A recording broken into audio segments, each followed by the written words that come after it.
बड़ी खबर आपको बता रहे, राज्यसभा चुनाव में एनडीए ने बाजी मारी है। 11 सीटों पर हुए चुनाव में एनडीए ने 9 सीटें जीत ली हैं। बिहार की सभी 5 सीटें एनडीए ने अपने नाम किया है। हरियाणा में बीजेपी और कांग्रेस को एक सीट मिली है। राज्यसभा में हरियाणा की 2 सीटों में से एक सीट पर बीजेपी के संजय भाटिया को जीत मिली, जबकि दूसरी सीट पर कांग्रेस के उम्मीदवार करमवीर बौद्ध ने जीत दर्ज की है। यहाँ सतीश नंदाल के निर्दलीय उम्मीदवार के तौर पर मैदान में आने से चुनाव बेहद दिलचस्प हुआ था। बीजेपी ने निर्दलीय उम्मीदवार को समर्थन देने का ऐलान किया था। अंतिम समय में कांग्रेस के 5 विधायकों ने क्रॉस वोटिंग की, जिसके बाद हरियाणा विधानसभा में विपक्ष के नेता और पूर्व सीएम भूपेंद्र सिंह हुड्डा ने इसे वोट चोरी बताया है। तीसरा कैंडिडेट करके इन्होंने वोट चोरी का पूरा प्रयास किया, लेकिन हमारे विधायकों ने उसको असफल कर दिया।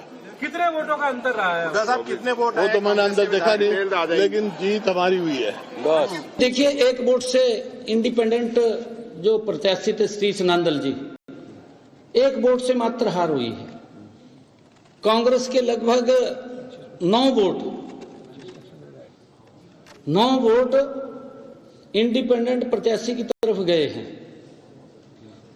और इतना ज्यादा मैंने कहा है कि कांग्रेस को अपने विधायकों के ऊपर विश्वास नहीं है।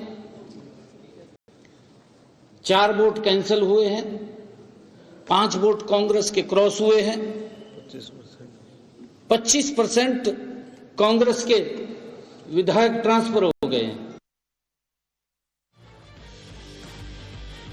और बीजेपी के राज्यसभा उम्मीदवार संजय भाटिया से बात की हमारे संवाददाता ने, सुनिए क्या कुछ कहा उन्होंने।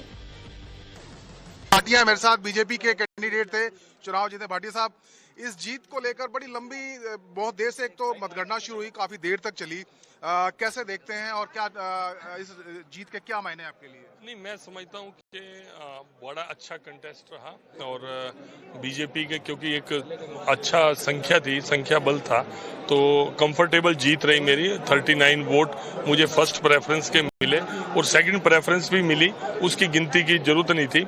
और मैं समझता हूं कि जो निर्दलीय थे और कांग्रेस में अच्छा आपस में वोटों में 1 वोट का ही डिफरेंस रहा, जिससे हार जीत का। लेकिन सर, निर्दलीय कैंडिडेट भी तो आपके वाइस प्रेसिडेंट ही थे पार्टी के, कोई भी हो सकता, और उसमें बहुत जोर लगाया पार्टी ने, 5 वोट। देखिए, आप मेरी सुनिए, ये तो हमारी पार्टी के वाइस प्रेसिडेंट थे, इन्होंने चुनाव लड़ा। करमवीर जी कांग्रेस के क्या थे? कुछ। वहीं राज्यसभा चुनाव के नतीजों पर विधानसभा में नेता प्रतिपक्ष भूपेंद्र सिंह हुड्डा ने क्या कुछ कहा, वो भी सुन लेते हैं। नेता विपक्ष भूपेंद्र सिंह हुड्डा इस वक्त हमारे साथ हैं।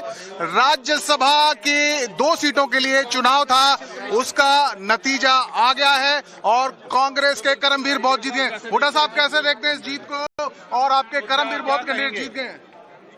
उनको बहुत बहुत हार्दिक बधाई और सारे विधायकों को बहुत बहुत बधाई। ये हरियाणा के लोगों की जीत हुई है। हुड्डा साहब, लगातार ये चर्चा चल रही थी कि निर्दलीय कैंडिडेट आ गए हैं, तो निर्दलीय कैंडिडेट के आने के बाद असमंजस की वो तो एक प्रयास था इनका, जो इनका काम है वोट चोरी करने का। और हमारे वरिष्ठ सहयोगी अमित कुमार हमारे साथ जुड़े हुए। अमित जी, राज्यसभा में एनडीए अब और ज्यादा ताकतवर हो गया है चुनाव के नतीजों के बाद। जी देखिए, 26 जो 37 थे, उसमें से 26 तो अनअपोज चुने गए, और इसके अलावा जो 11 जगह पे वोट हुई, जिसमें उड़ीसा, हरियाणा और बिहार में, वहां पर 11 में से 9 सीटें बीजेपी और एनडीए के खाते में गई है और 2 सीटें विपक्ष के खाते में गई है। और खास करके देखिए, बिहार में और उड़ीसा में आप हर जगह देखिए, वहां पर विपक्ष जो है अपने लोगों को जोड़े रखने में नाकाम रहा। उड़ीसा में 3 कांग्रेस के, इसके अलावा 8 जो है बीजेडी के क्रॉस वोटिंग किए हैं। बिहार में भी आपने देखा किस तरह से क्रॉस वोटिंग हुआ है। तो कुल मिलाकर अगर देखिए तो ये जबरदस्त आप कह सकते हैं कि जो फील्डिंग सेट की बीजेपी एनडीए ने, एक वोट को लेकर उसने एक वोट को नापा, एक वोट को टारगेट करते हुए। और जिस तरीके से आप देखिए, हरियाणा में भी इंडिपेंडेंट कैंडिडेट जो बीजेपी का, ये एक तरह से कोशिश पूरी थी। और अगर सही होता, वहां पर एक जो कांग्रेस विधायक थे परमवीर सिंह, उनका वोट अवैध हो गया। बहुत लंबी चली ये जो 3 वोटों को लेकर, जिसको लेकर आपत्ति दर्ज बीजेपी और कांग्रेस की तरफ से की गई थी। कांग्रेस की तरफ से एक वोट को किया गया था।